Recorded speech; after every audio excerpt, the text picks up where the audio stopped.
પ્રાપ્ત થતું હતું, માગવું પણ નહીં પડતું હતું. માગ્યા વગર જે મનમાં કામના ઊભી થાય એ કામના પૂર્ણ થતી હતી.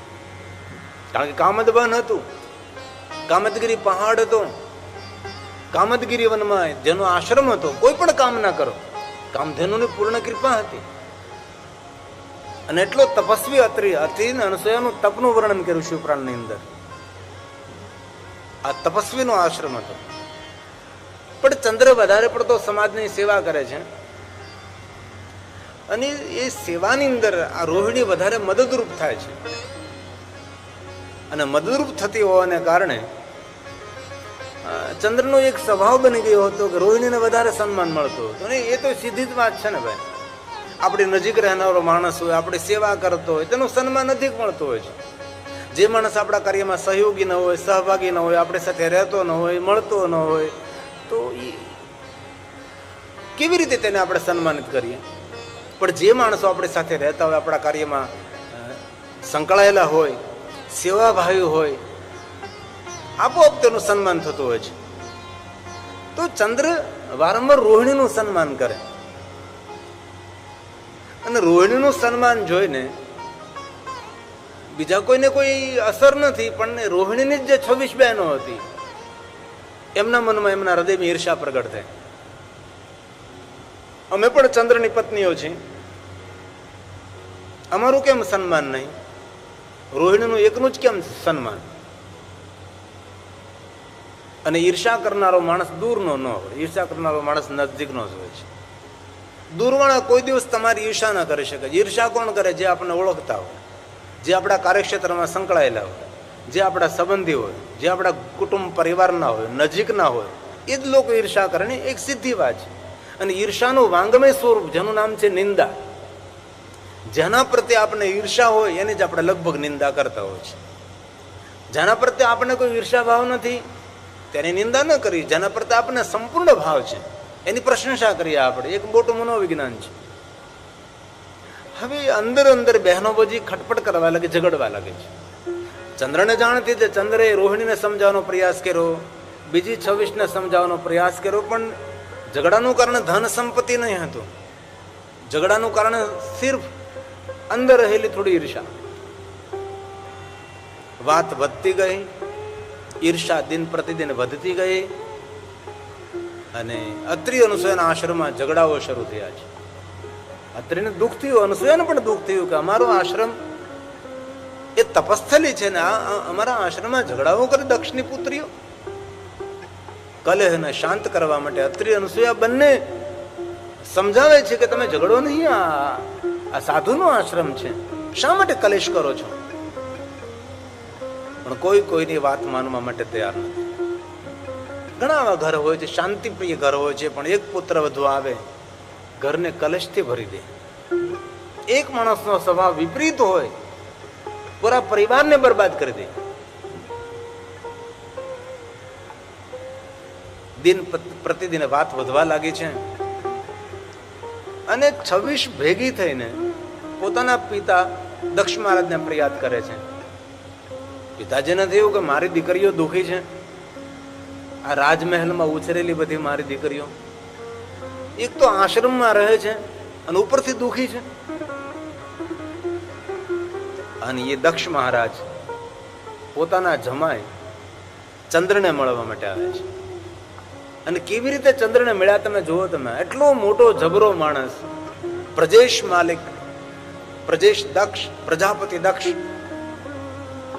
દક્ષની ઉપસ્થિત થાય, દેવતાઓ ઉભા થઈને સન્માન કરે, ઋષિમુનિઓ ઉભા થઈને સન્માન કરે, કોઈ સામાન્ય માણસ નહીં.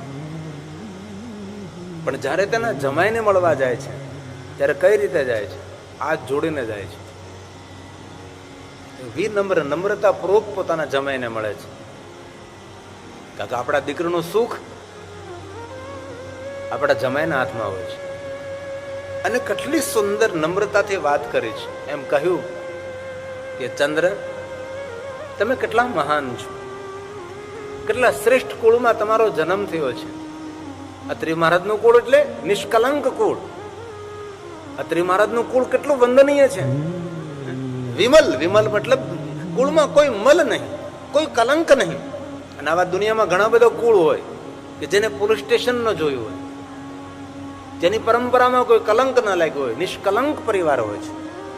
આવા ઘણા આપણા સમાજની અંદર એવા માણસો હોય છે કે સુવાસ ફેલાયેલી હોય છે, તેની સુગંધ ફેલાયેલી હોય છે, કોઈ જગ્યાએ તેની રાવ ફરિયાદ ન હોય. આવા ઘણા બધા પરિવારો હોય છે, નિષ્કલંક પરિવાર હોય છે. આ દક્ષ મહારાજ ચંદ્રને સમજાવે છે, ચંદ્ર વિમલે ચ કુલે વિમલ કુળમાં તમારો જન્મ થયો છે. સમત્પન્ન કલાનિ આશ્રિતેષુ ચ સર્વેષુ ન્યૂનાધિક્યં કથં તવ ન્યૂનાધિક્યં કથં તવ. આ તમારો જે વ્યવહાર છે, તમે રોહિણીને વધારે સન્માન આપો છો, એમની સાથે એમની જ બહેનો છે તેમને તમે સન્માન ઓછું આપો છો. આ તમારો વ્યવહાર છે. વર્તમ વિષમ ત્વેન નરક પ્રદમી રીતમ, આ દક્ષ મહારાજે કહ્યું છે. આ રીત તમારી નરકના દુઃખો આપનારી રીત છે. આપણા માટે પણ આ બધું શીખવા જેવું તો ખરું છે. કેટલું સુંદર દક્ષ મહારાજ કહ્યું કે તમારે સૌને સમાન સન્માન આપવું જોઈએ. ભલે થોડી બુદ્ધિ ઓછી હોય, થોડી આવડત ઓછી હોય, થોડી કાર્યકુશળતા ઓછી હોય, તો પણ સન્માનમાં ફેર નહીં પડવો જોઈએ. આપણા બે દીકરા હોય તો મોટો કે નાનો હોય તેને સમાન દ્રષ્ટિ હોય છે, આને વડીલ કહેવાય. બાકી ભાભાઓ બહુ હોય, વડીલો ઓછા હોય છે. વડલા જેવો જેનો સ્વભાવ હોય, સૌને સમાવી લે અને સૌને છત્ર છાયા આપે, આને વડીલ કહેવાય છે.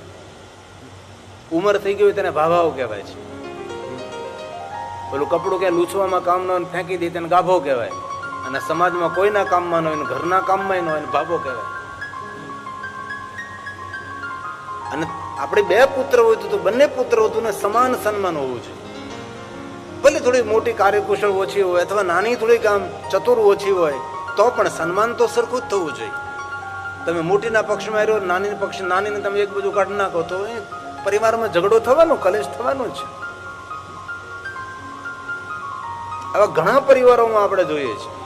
અને ઘણી માતાઓને પણ આવી આદત હોય છે, નાની પુત્ર વધુના પક્ષમાં રહે, મોટીનો કાંઈ ગણકાર જ ન હોય, એને કઈ ગણના જ ન હોય, એને કઈ ખબર નથી પડતી ને એ હઠું છે ને એ વેતા વગરની છે ને. હું પણ હવે પરિવારમાં અગ્નિ મૂકવાની વાત છે. તેથી આ દક્ષ મહારાજે કહ્યું છે આવું જેનું વર્તન હશે તેને નરકના દુઃખો મળશે. અને આવા વડીલો દુઃખી બહુ થાય. પછી દાદા હોય કે દાદી હોય, સાસુ હોય કે સસરા હોય, જેની આવી દ્રષ્ટિ હોય છે નરક પ્રદમી રીતમ, એ નરકના દુઃખો આપનારી રીત છે. તેથી દક્ષ મહારાજે ચંદ્રને સમજાવ્યા છે કે તમે સૌને સમાન સન્માન આપો. ભલે રોહિણી તમારા કાર્યમાં વધારે મદદરૂપ છે, આ 26 તમારા કાર્યમાં મદદરૂપ નથી, પણ એટલા માટે જ મેં 26 ને વળાવી છે કે રોહિણી છત્રછાયામાં 26 હંચવાઈ જાય. ચંદ્રે પણ બહુ નમ્રતાપૂર્વક કહ્યું કે હું ધ્યાન આપીશ, પરિવાર આવું નહીં બને. દક્ષ મહારાજ તો પોતાના જમાઈને હાથ જોડીને સમજાવીને જતા રહ્યા. પણ અહીંયા ચંદ્ર નિર્દોષ હતા, પણ પેલી 26 છે એકબીજે ઝઘડતી રહી, કલેશ શાંત ન થયો. અને ઘરમાં એકવાર કલેશનો પ્રારંભ થાય ને એ કલેશ પછી શાંત ન થાય. એકવાર કાંઈ થોડુંક આમ તેમ થયું, એને સરખું કરવું લગભગ જીવન નીકળી જતું હોય છે.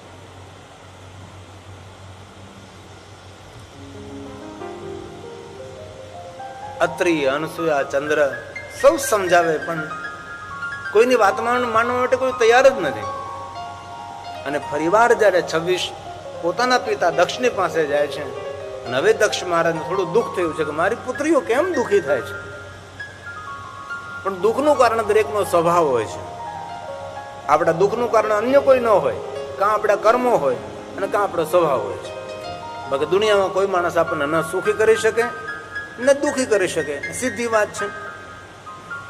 હવે દક્ષ મહારાજ આવે છે અને ચંદ્રને કહે, ચંદ્ર મેં કેટલી વાર સમજાવ્યા તમને, નમ્રતાપૂર્વક મેં તમને સમજણ આપી, પણ તમે તમારા વ્યવહારને, વાણી વર્તનને કેમ બદલી ન શીખ્યા? શ્રુતામ ચંદ્ર યત પૂર્વે પહેલા પણ મેં તમને બહુ સમજાવ્યા, ન માનિતમ, મારી વાત ન માની, મારી પ્રાર્થના ન તમે સાંભળી. દક્ષ ચંદ્રને કહે, સાંભળો ચંદ્ર, શ્રૂયતાં ચંદ્રાય પૂર્વે પ્રાર્થિતો બહુધા ન માનિતમ ત્વયા યસ્માત્ તસ્માત્ ત્વં ચ ક્ષયી ભવ. તસ્માત્ ક્ષયી ભવ. તમને ક્ષય રોગ થાય, શ્રાપ આપી દીધો છે. તમે મારી વાત ન સ્વીકારી, મારી વાત ઉપર તમે ધ્યાન ન આપ્યું, શ્રાપ આપ્યો છે, ક્ષય રોગ થશે. અને ચંદ્રને એ જ સમયે ક્ષય રોગ થયો છે. ચંદ્ર જીર્ણ બનવા લાગ્યો, તેજહીન બનવા લાગ્યો છે. દક્ષ મહારાજને 26 પુત્રી, 27મી રોહિણી પોતાના પિતાજીને ફરિયાદ કરવા લાગી, પિતાજી અમે તમને સમજાવવાનું કહ્યું હતું, શ્રાપ આપવાનું નહીં કહ્યું હતું, અને તમે તો શ્રાપ આપીને અમારા દુઃખમાં વધારો કરી દીધો છે. અને જીવનમાં આ વાતને તો આપણે દરેકે યાદ રાખવાની, દુઃખ વહેંચવાથી વધે છે.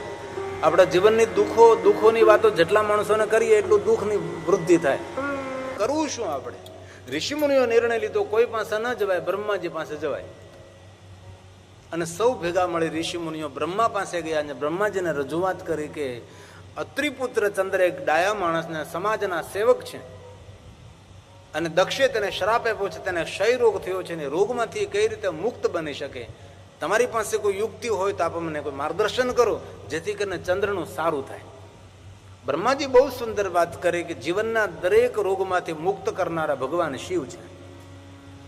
અત્રિપુત્ર ચંદ્રને કહું, પ્રભાસ તીર્થમાં જાય, સાગરના કિનારે બેસીને પાર્થેશ્વર મહાદેવની પૂજા કરે, માટીમાંથી શિવલિંગ નિર્માણ કરે, ભગવાન શિવનું આહ્વાન કરે, તીર્થોનું આહ્વાન કરે અને પાર્થેશ્વર મહાદેવની પૂજા કરે. અને ચંદ્રને કહેજો પ્રભાસ તીર્થમાં નિવાસ કરે અને 6 મહિનામાં 10 કરોડ મૃત્યુંજય મંત્રનું અનુષ્ઠાન કરે. મહાત્માઓને વાત બહુ સારી લાગી. બ્રહ્માજીએ કહ્યું તે પ્રમાણે દરેક ઋષિ મુનિઓ ચંદ્રની પાસે આવે, ચંદ્રને કહે, ચંદ્ર બ્રહ્માજીએ કહ્યું છે કે તમારે ક્ષય રોગમાંથી જો મુક્ત થવું હોય તો પ્રભાસ તીર્થમાં જાઓ, અને પ્રભાસ તીર્થમાં જઈને પાર્થેશ્વર મહાદેવની પૂજા કરો, માટીમાંથી શિવલિંગ નિર્માણ કરો અને ભગવાન શિવનું વિધિવત પૂજન કરો, અને ત્યારબાદ 6 મહિનાની અંદર આપ મૃત્યુંજય મંત્રનું અનુષ્ઠાન કરો. પણ 10 કરોડ મૃત્યુંજય મંત્રનું અનુષ્ઠાન કરવાનું છે. ચંદ્ર કહે છે કે મહાત્માઓ તમારી વાત સાચી છે, બ્રહ્માજીએ કહ્યું તે શિરોમાન્ય છે, પરંતુ આપ મને કહો કે 6 મહિનામાં એક માણસ 10 કરોડ મૃત્યુંજય મંત્રના જાપ કરી શકે? ઋષિમુનિઓ કહીએ તો સંભવ જ નથી. 6 મહિનામાં 10 કરોડ મૃત્યુંજય મંત્રના જાપ એક વ્યક્તિ કરી શકે એ સંભવ નથી. અમારે ધોકડવામાં એક અન્નપૂર્ણા આશ્રમ છે, ગણેશપુરીજી મહારાજ છે, અમારા સાધુ છે. એમને ખાલી ઓમ નમઃ શિવાય મંત્રના જાપનું 11 કરોડનું અનુષ્ઠાન લીધું હતું. 11 કરોડ ઓમ નમઃ શિવાય મંત્ર જાપ ન થાય ત્યાં સુધી આશ્રમની બહાર પગ ન મૂકવો અને ત્યાં સુધી અન્ન ગ્રહણ ન કરો. એમને 13 વર્ષ લાગ્યા હતા. 13 વર્ષ સુધી આશ્રમની બહાર પગ ન મૂક્યો, અન્નનો આહાર ન લીધો, ફલ ખાય, ગાય માતાનું દૂધ પીવે. તો સિર્ફ પંચાક્ષર મંત્ર ઓમ નમઃ શિવાય મંત્ર 11 કરોડ જાપ કરવામાં જો 13 વર્ષ લાગી જતા હોય તો મૃત્યુંજય મંત્ર કેટલો મોટો છે, એ 6 મહિનામાં એ થઈ ન શકે. એના માટે શું કરવું જોઈએ? ઋષિમુનિઓ તુરંત નિર્ણય આપ્યો. સાંભળો ચંદ્ર, આપણી પરંપરાના શાસ્ત્રને ઋષિમુનિઓનો એક નિયમ છે, તમે એકલા 6 મહિનાની અંદર 10 કરોડ મૃત્યુંજય મંત્રનું અનુષ્ઠાન નહીં કરી શકો, તો અમે તમારી સાથે જોડાઈ અને તમારા માટે અમે મંત્ર જાપ કરીએ, અને અમે જે મંત્ર જાપ કરીએ એ સંકલ્પ કરીને અમે તમને અર્પણ કરી દઈએ. કારણ કે આપે અમારી ખૂબ સેવા કરી છે, અમારું પણ કર્તવ્ય બને છે કે તમારા માટે અમારે કંઈ કરવું જોઈએ. સીધી વાત છે ને એ તો. ચંદ્રને બહુ સારું લાગ્યું અને અગણિત સંખ્યામાં ઋષિ મુનિઓ ચંદ્ર સાથે જોડાણા છે અને પ્રભાસ તીર્થમાં આવે છે. સુંદર સમંદરનો કિનારો છે, દિવ્ય સ્થાન છે. ભગવાન મહાદેવનું પાર્થેશ્વર શિવલિંગ બનાવે છે, માટીમાંથી એક સુંદર શિવલિંગ બનાવે છે. અને પાર્થેશ્વર મહાદેવની પૂજા કરવા માટે ચંદ્ર અને ઋષિમુનિઓ તીર્થોનું આહવાન કરે છે. કારણ કે આપણને સૌને પૂજાનો અનુભવ છે કે જ્યારે આપણે આચાર્ય દેવ પૂજા કરાવતા હોય ત્યારે ત્રાંબાના જળના લોટામાં સામાન્ય જલ હોય, આપણું ઘરનું જલ હોય, પણ તેની અંદર દરેક તીર્થોનું આહવાન કરે અને તીર્થ જલથી ભગવાનને સ્નાન કરાવવાનું હોય. જો આપણી પાસે કોઈ તીર્થ જલ ન હોય તો આપણે સંકલ્પ કરીને જલની અંદર તીર્થનો ભાવ કરીએ. આપણી સનાતની પરંપરા ઉજ્જવળ પરંપરા, શ્રેષ્ઠ પરંપરા. બસ સનાતનની પરંપરાને કોઈ ખંડિત ના કરે એના માટે આપણે જાગૃત રહેવાનું છે. અનેક વાર સનાતનની પરંપરા પર પ્રહારો થયા છે, સનાતન ધર્મને સળગાવી દેવામાં આવ્યો છે, સનાતન ધર્મથી લોકોને દૂર કરવામાં આવ્યા છે, ઘણું બધું થયું છે, હજી થશે. પણ જો આપણા સૌનું સંગઠન હશે અને આપણા સૌની મનોબળ શક્તિ મજબૂત હશે તો આ સનાતન ધર્મ આપણો નિરંતર આ ધરતી પર ગાંજતો ગુંજતો રહેશે. અને ગૌરવની વાત છે, આ તો આજે આપણા કરતા વિદેશી લોકો સનાતન ધર્મને સમજવા લાગ્યા છે, ગોરા લોકો આજે સનાતન ધર્મને સમજવા લાગ્યા છે. પણ આપણા ગુજરાતીઓ પૂરા વિશ્વમાં ગયા, ભારતીયો પૂરા વિશ્વમાં ગયા ખરા, પણ ધર્મ ન આપ્યો. અમુક લોકો ગયા, જે દેશમાં ગયો ત્યાં તેનો ધર્મ એને આપ્યો. આફ્રિકામાં સૌની પહેલા આપણે ગયા, પણ આફ્રિકાના લોકોને ધર્મ ના આપ્યો. આપણે એમને ધર્મ આપવાની જરૂર હતી. તો અનેક આફ્રિકન લોકો આપણા હિન્દુ હોત અને સનાતન ધર્મને સમજતા કોઈ છે, પણ એટલા બધા નહીં. જે અન્ય લોકોએ જે ધર્મ આપ્યો છે એ આપણે ન કરી શકીએ. આપણે હિન્દુસ્તાનમાં આવીને એ લોકો પોતાનો ધર્મ આપે છે, કેટલા કામ કરે છે આદિવાસી વિસ્તારમાં, પણ આપણે એ કાર્ય નથી કરી શક્યા ને. આપણે અન્યને કોઈને આપણો ધર્મ ના આપી શક્યા. એક બહુ મોટા ધર્મસ્થાનમાં ગયો હતો, ધર્મ ધુરંધર. ત્યાં એક ગોરો માણસ મને મળ્યો, મને કે મારે ત્યાં દર્શન કરવા જવું છે. તો મેં કીધું પહેલા પૂછી લે. તો ઉપર લખેલું હતું કે અહીંયા કોઈ ગેર હિન્દુને અંદર દર્શન કરવા જવાની છૂટ નથી, તેને દર્શન કરવા ન જવા દીધું. એ ઠીક છે, નિયમ હોઈ શકે છે કે હિન્દુ ન હોય તેને પ્રવેશ નહીં. સોમનાથમાં પણ પરમિશન લેવી પડે, જો હિન્દુ નહીં હોય તેને અંદર જવા માટેની સોમનાથમાં નિયમ છે. કાર્ડ દેખાડવું પડે કે તમે હિન્દુ છો તો સોમનાથનું દર્શન કરવા જઈ શકો છો. અન્યને કોઈને પ્રવેશ ના મળે. જો જોતો હોય પ્રવેશ તો સ્પેશિયલ તેની પરમિશન લેવી પડે.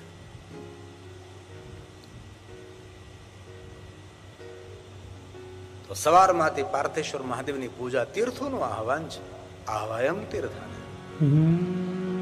આવાહ્યમ તીર્થવર્યાણી. તીર્થોનું વર્ણન કર્યું, તીર્થોનું આવરણ કર્યું. આવો પધારો. અને સરસ્વતી આદિ સપ્ત ગંગાઓના નામ લીધા છે. સરસ્વત્યાદિકાની ચ પાર્થિવેન તદામ પૂજા મૃત્યુંજય વિધાનતઃ મૃત્યુંજય વિધાનતઃ. મૃત્યુંજય મંત્રના અનુષ્ઠાનનો પ્રારંભ કર્યો છે. સવારમાં મૃત્યુંજય મંત્રનો પ્રારંભ કરે, સાંજ સુધીમાં જેટલા મૃત્યુંજય મંત્રનો જાપ થાય એ સંકલ્પ